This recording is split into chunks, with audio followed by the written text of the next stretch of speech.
La grande interview sur CNews et Europe 1. Mon invité ce matin est la porte-parole du gouvernement. Bonjour et bienvenue, Maud Bréjon. Bonjour. Merci de votre présence ce matin. Une bataille remportée pour nos paysans, ou plutôt un sursis, puisque la proposition de saisir la Cour de justice européenne sur l'accord du Mercosur a donc été adoptée hier.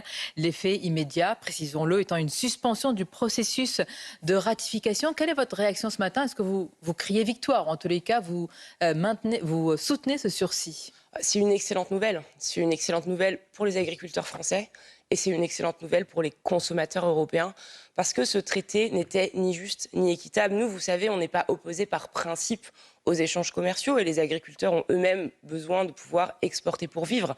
Mais en l'occurrence, le Mercosur est un accord d'un autre âge et donc je remercie vraiment l'ensemble des eurodéputés. Tous les eurodéputés. Tous les eurodéputés. Chacun dit que c'est grâce à lui, Tous les le RN, la France Insoumise. Je vois bien. La réalité, c'est que l'ensemble des eurodéputés ont voté pour la saisine de la Cour de justice de l'Union européenne, tous les eurodéputés français. Et donc, pour une fois, on a un consensus national et c'est une excellente chose. Je rappelle par ailleurs que le président de la République, vous le savez, s'était opposé, avait voté en fin de course, avait voté contre sa position, avait voté contre après avoir bataillé pendant des années, après avoir posé des exigences sur la table. Ça n'a pas été perçu comme ça par les paysans eux-mêmes. Beaucoup disaient il n'osera pas voter contre, il n'osera pas tenir tête à von der Leyen. Il a tenu tête à von der Leyen et ensuite les eurodéputés ont fait cette saisine. C'est une excellente chose. Encore une fois. Pour une fois, il y a un consensus. S'il tient tête à Mme Ursula von der Leyen, alors qu'il continue, parce que là, c'est un sursis, attention, puis on va voir, elle-même parler hier d'une sorte de coup de force. Est-ce qu'il faudrait là mener un véritable bras de fer avec elle, quitte, je ne sais pas, par exemple, à menacer de geler notre contribution française au budget de l'UE? Mais la contribution française, elle sert à financer des dispositifs comme la PAC. La PAC, c'est le revenu des agriculteurs. Donc tout ça n'aurait pas beaucoup de sens. Il faut mener ce bras de fer sur le Mercosur, c'est ce qu'on a fait. Encore une fois, depuis des années, c'est ce qu'on a fait en décembre dernier, quand le président de la République a obtenu un report, encore une fois, au forceps. C'est ce qu'a fait le président de la République quand il a voté contre. Et c'est ce qu'ont fait l'ensemble des eurodéputés hier à Strasbourg. Maud Bréjon, les eurodéputés allemands, voilà la belle unité européenne. Tous les eurodéputés allemands ont voté contre ce sursis. Moi, je dis une chose très simple, il est hors de question de brader l'agriculture française pour privilégier l'industrie allemande. Il faut le dire à Mme Ursula von der Leyen, qui préfère les voitures allemandes aux paysans français. Je vous le dis à vous ce matin. J'ajoute une chose, se pose désormais la question de la possibilité d'appliquer ce traité de façon provisoire. C'est une décision qui revient... ce serait là un déni exactement, incroyable. C'est une décision qui revient à Ursula von der Leyen et à la Commission. Moi, je dis une chose extrêmement simple. Ce n'est même plus un enjeu d'agriculture ou de Mercosur, c'est un enjeu démocratique. Si Ursula von der Leyen, si l'Union européenne venait à passer de force en imposant une application provisoire, ça constituerait en l'état, eu égard au vote qui a eu lieu hier à Strasbourg, une forme de viol démocratique. Et on verra dans ce cas-là les conséquences. Ce ne sera pas seulement des mots. Je n'imagine pas que ça, je n'imagine pas que ça puisse être le cas. Je pense que les conséquences, vous savez, notamment sur le lien qu'ont les peuples avec l'Union européenne, seraient profondément délétères. On ne construit pas l'Europe contre la souveraineté populaire, on ne construit pas l'Europe contre le Parlement européen, le Parlement européen qui est élu, certains disent qu'on a piétiné ici même les souverainetés par les citoyens européens. Ce qui s'est passé hier montre que c'est bien les élus, encore une fois élus au suffrage universel, dans chacun des pays de l'Union européenne, qui, à la fin, ont le dernier mot. Et j'ajoute une dernière chose avant de conclure sur ce sujet. C'est eux qui, encore une fois, auront le dernier mot sur le vote de ratification, alors qui est repoussé à d'ici environ 18 mois. Mais c'est eux qui, une nouvelle fois, auront le dernier mot. Décider. Et donc le travail de conviction doit continuer. En parlant d'Europe, justement, Maud Bréjon, Donald Trump a dit hier qu'il ne reconnaissait plus l'Europe. On va venir sur le fond, puisque semble-t-il un accord cadre a été trouvé sur le Groenland. Il s'en est pris nommément à Emmanuel Macron, qu'il a moqué. Ce fut une lourde charge au cours de laquelle il a ciblé le président français. Ses lunettes de soleil à effet miroir, je ne vais pas m'attarder sur cela, mais il a dit que ces lunettes lui permettaient de jouer les durs à cuire. Il a raillé le président français. Franchement, humiliation, intimidation. Emmanuel Macron est devenu la cible préférée de Donald Trump. Pourquoi, selon vous? Probablement parce qu'il vise juste. Probablement. Moi, je ne rentrerai pas dans une surenchère verbale avec le président Trump. C'est pas à la hauteur de ce qui est en train de se dresser face à nous. Le président de la République, il porte une parole qui est extrêmement simple et qui est extrêmement claire. On refuse toute forme de vassalisation, que ce soit à l'écart des États-Unis ou que ce soit à l'égard d'autres grandes puissances. Et pour ça, l'Europe doit se construire et l'Europe doit se renforcer. Intéressant. C'est le cas. Après ce que vous venez de dire sur Ursula von der Leyen, c'est intéressant. Mais pardonnez-moi. Elle incarne l'Union européenne. Donc est-ce que ce n'est pas une forme de vassalisation par rapport à l'Europe déjà de la France? Ursula von der Leyen n'incarne pas l'Union européenne. Ceux qui incarnent l'Union européenne, c'est les eurodéputés, c'est les chefs d'État et c'est les peuples et les intérêts qu'ils ont en commun. Et l'intérêt qu'on a au commun, c'est de se construire face, encore une fois, aux grandes puissances. Et ça vous a choqué hier, les mots qui ont été utilisés? Et d'avoir des réponses, encore une fois, extrêmement fermes. Le président français moqué, raillé, c'est une forme d'humiliation. Je ne sais pas comment vous, porte-parole du gouvernement, vous l'avez pris hier.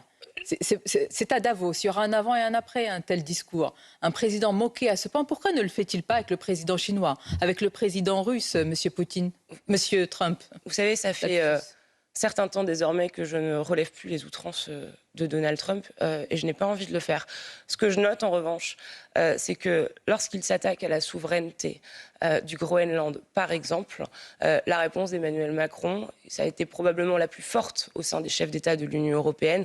Elle est immédiate avec cette volonté mise sur la table d'utiliser cet instrument anti-coercition. Voilà. Là, ça, c'est des réponses concrètes. Dont on voit que les autres, effectivement, ne sont pas montés au créneau. Mais pardonnez-moi, est-ce qu'on est autant attaqué parce qu'on n'est pas faible, justement? Mais écoutez, j'ai noté que hier soir, Donald Trump parle d'un éventuel accord. Alors, je n'ai pas le fond de cet accord et donc je ne pourrais pas vous en dire plus ce matin. Mais qu'il semble reculer sur l'application de droits de douane. On verra si c'est bien le cas. Semble-t-il, il a obtenu ce qu'il voulait aussi. On verra ce qu'il y a dedans. On verra si c'est bien le cas. Mais en tout état de cause, si ces droits de douane ne sont pas appliqués et si on arrive à revenir à une situation un peu plus normale, je pense que le poids qu'a mis dans la balance le président de la République française n'y sera pas pour rien. Je ne sais pas si vous voyez la réalité avec des lunettes, pardonnez-moi, effet miroir ou pas, mais vraiment c'est une question importante, je pense. Est-ce que notre déclassement économique n'est pas le corollaire de notre déclassement diplomatique? Est-ce que M. Trump se permet cela avec le président français et la France parce que nous sommes faibles économiquement et nous sommes donc déclassés sur le plan géopolitique? De quel déclassement géopolitique? 3 400 milliards de dettes, est-ce que ça nous permet de parler comme les autres? Vous avez entendu le discours du président de la République à Davos? Vous avez eu le sentiment, eu égard aux réactions qu'il y a eu, à la visibilité qu'il y a eu, vous avez eu le sentiment d'un déclassement géopolitique? Quand on réunit, parlons de l'Ukraine, la coalition des volontaires, qu'on arrive à embarquer les États-Unis dans ce plan de paix, est-ce qu'on a le sentiment d'une forme de déclassement? Non. Ensuite, est-ce que la France peut y arriver seule face aux grandes puissances? Je ne crois pas non plus. Vous pensez que la réponse est européenne? Je pense que la réponse, elle est double.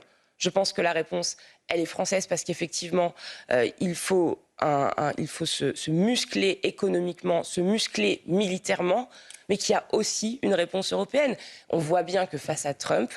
Quand les Danois achètent des avions américains, quand les Allemands reculent et ne parlent plus du tout d'armes anti-coercition... Je ne vous dis pas qu'elle est où l'unité? Je ne vous dis pas qu'elle est parfaite, cette Union européenne. Je vous dis que si on pense pouvoir y arriver, chacun dans notre coin, face à la Chine, face aux États-Unis ou face à la Russie, on se met le doigt dans l'œil. Et je vois que même ceux qui, hier, proposaient la sortie de l'Union européenne ou avaient des discours extrêmement critiques à son encontre, je pense par exemple au Rassemblement national, admettent, conviennent que c'est bien à l'échelle de l'Union européenne qu'il faut qu'on ait une réponse pertinente. Vous avez dit, Maud Bréjon, l'instant qu'il faut se muscler économiquement. Est-ce que vous pensez qu'on peut se muscler économiquement avec un budget socialiste, alourdi de dépenses nouvelles et chargé de plus de taxes pour les entreprises?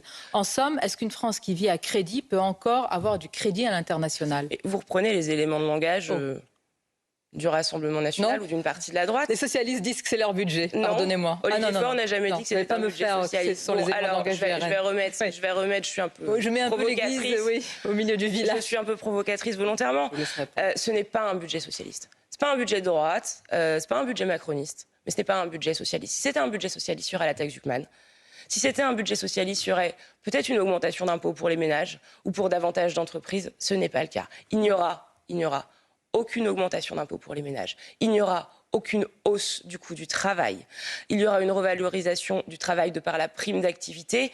On n'en parle pas beaucoup. 50 € par mois pour des personnes autour du SMIC, 3 millions de personnes, c'est pas rien. Et effectivement, il y a une contribution. 300 entreprises qui représentent environ 8 millions de salariés. 32% de la richesse créée en France vont encore être pressurisés. Quand même, et ce matraquage-là fiscal, vous l'assumez? On est passé de la Start-up Nation à la Tax-up Nation. Pardonnez-moi, c'est pas du matraquage fiscal. Quand on maintient, quand on n'augmente pas le coût du travail, quand on préserve les TPE, les PME, les ETI, tous les commerçants qui sont en train de nous écouter ce matin, qui auront une stabilité fiscale totale, c'est pas du matraquage fiscal. Maintenant, un budget, c'est faire des choix. Rappelez-vous, des compromis ou des compromissions. Le budget qui avait été présenté en juillet-août dernier, il y avait la suppression de 2 jours fériés. Oui, effectivement. Est-ce qu'on estime qu'on aurait dû maintenir cette suppression de 2 jours fériés, pas demander de... Vous allez voir le verre à moitié plein, pardonnez-moi, je parle du reste. Non, c'est pas le verre à moitié plein. Prenons l'exemple de la défense. On augmente les moyens de la défense de 6,5 milliards d'euros. On parlait du contexte international, on voit bien que c'est absolument nécessaire. Mais moi, je vais vous parler de ces entreprises-là, Maud Brejon. Vraiment, quand on taxe plus, on prend le risque évidemment, d'avoir une croissance moindre, d'avoir un chômage qui augmente. Et là, tout le monde paye à la fin.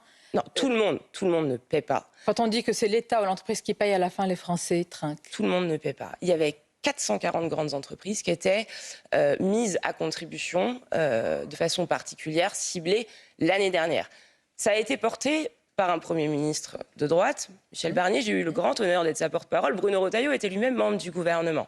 On a décidé... Si vous voulez souligner les incohérences de la droite, il y a tout un chapitre à ouvrir. On a décidé de reconduire cette contribution exceptionnelle en préservant les ETI, les entreprises de taille intermédiaire.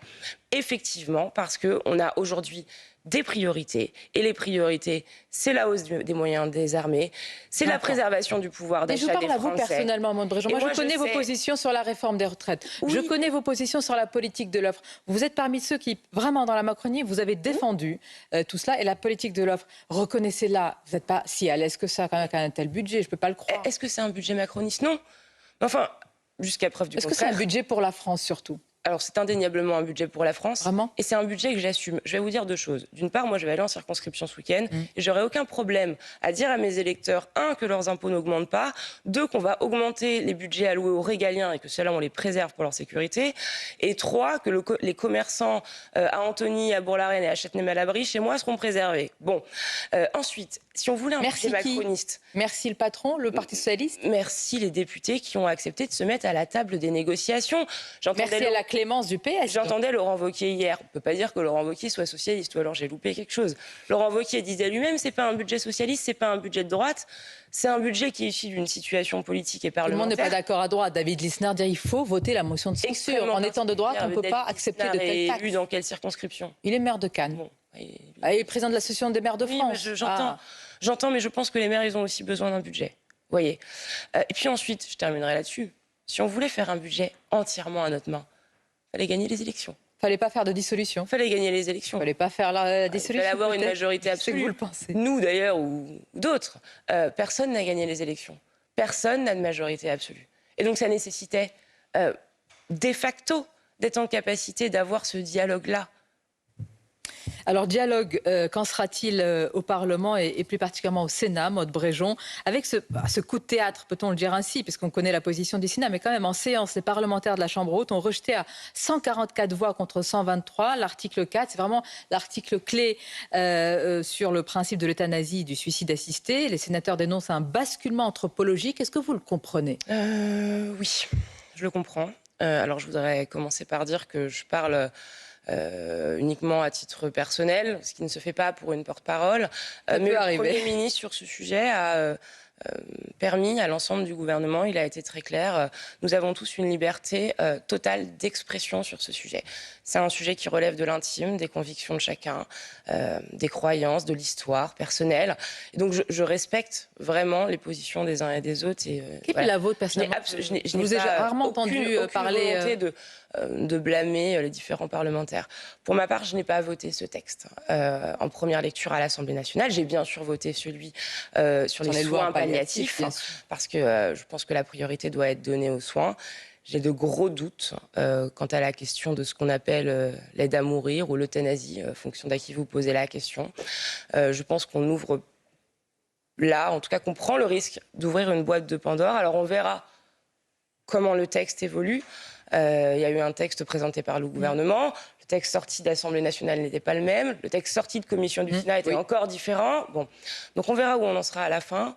Mais moi, je conserve de gros doutes en la matière. Et c'est tout à votre honneur de les exprimer, de les assumer. Prenons, là, on va voir ce que vous en pensez également. On va prendre la direction de l'Assemblée nationale avec Maud Bréjon, la niche parlementaire des LR sur l'interdiction du voilement des mineurs. Alors c'est un texte qui, je le précise, a été repoussé en commission. Laurent Wauquiez entend, je cite, interdire à tout parent d'imposer à sa fille mineure ou de l'autoriser à porter dans l'espace public une tenue destinée à dissimuler sa chevelure. On sait, je le précise, que Gabriel Attal et donc ses troupes, logiquement, sont pour cette interdiction pour les moins de 15 ans.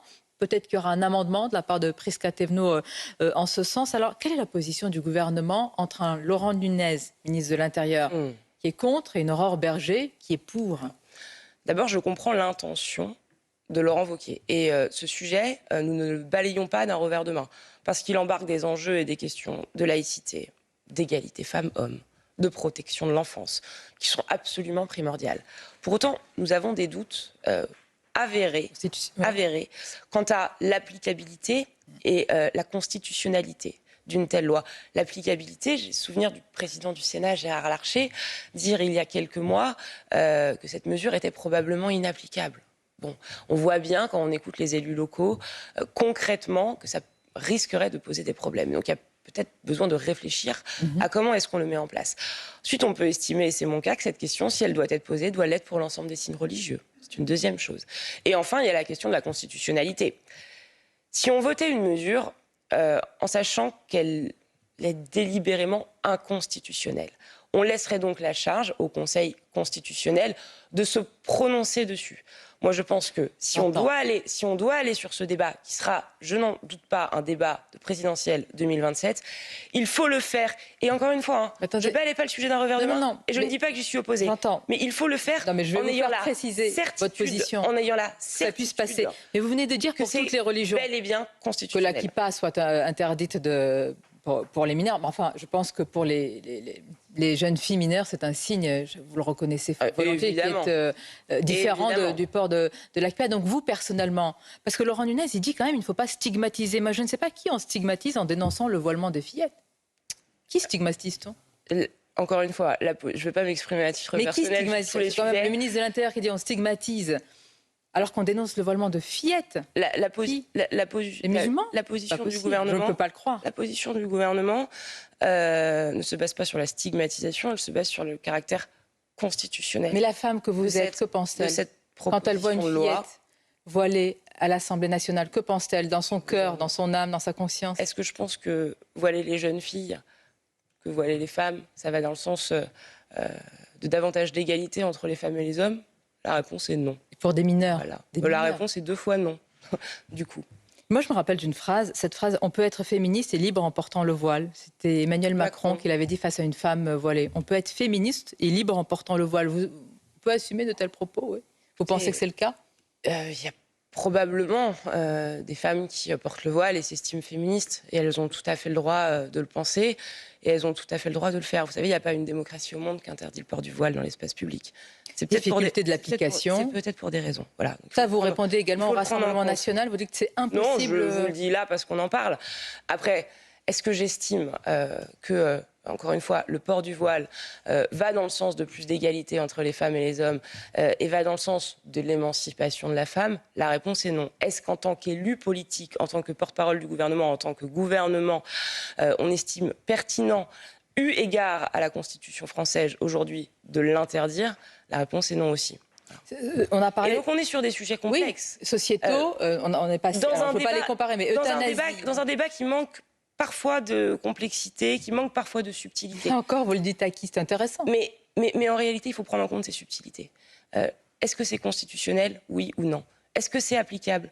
Oui ou non? C'est des questions qu'on ne peut pas mettre de côté. Il faut quand même qu'il soit tranché avant ou, en tout cas, pour la présidentielle. Vous reconnaissez que ces questions d'euthanasie, je ne fais pas de comparaison du tout, mais enfin, c'est des questions qui appellent... Oui, mais Alain, à l'intime. Est-ce qu'il peut faire société ou pas, quand même? Est-ce qu'elles doivent être tranchées là, ou ce sont, selon vous, des questions essentielles pour la présidentielle? Sur la question de la fin de vie, je pense que ça doit être tranché avant la présidentielle et c'est la position du président de la République. Sur la question des signes religieux dans l'espace public, ça appelle un débat plus large sur la place de la laïcité et sur l'application de la laïcité en 2026.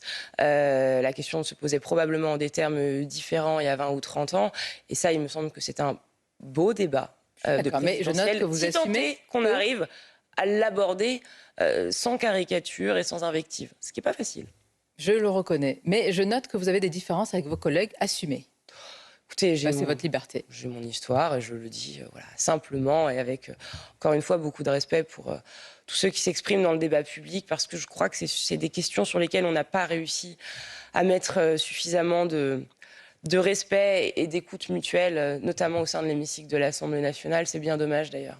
Merci Maude Bréjon. Merci. Avant de terminer, Sonia Mabrouk, je me permets de prendre 30 secondes parce que vous avez eu mardi dernier un échange avec Jérôme Gued au sujet de la protection de l'enfance. Je ne vais pas remettre 10 balles dans la machine, comme on dit, mais je tenais à vous dire que c'est un combat que je partage avec vous et vous avez répondu avec beaucoup d'authenticité et beaucoup de courage et ça m'a sincèrement touchée. Merci. Je n'ai aucun doute de votre part dans ce domaine. Merci. Merci à vous. Merci beaucoup. Au revoir.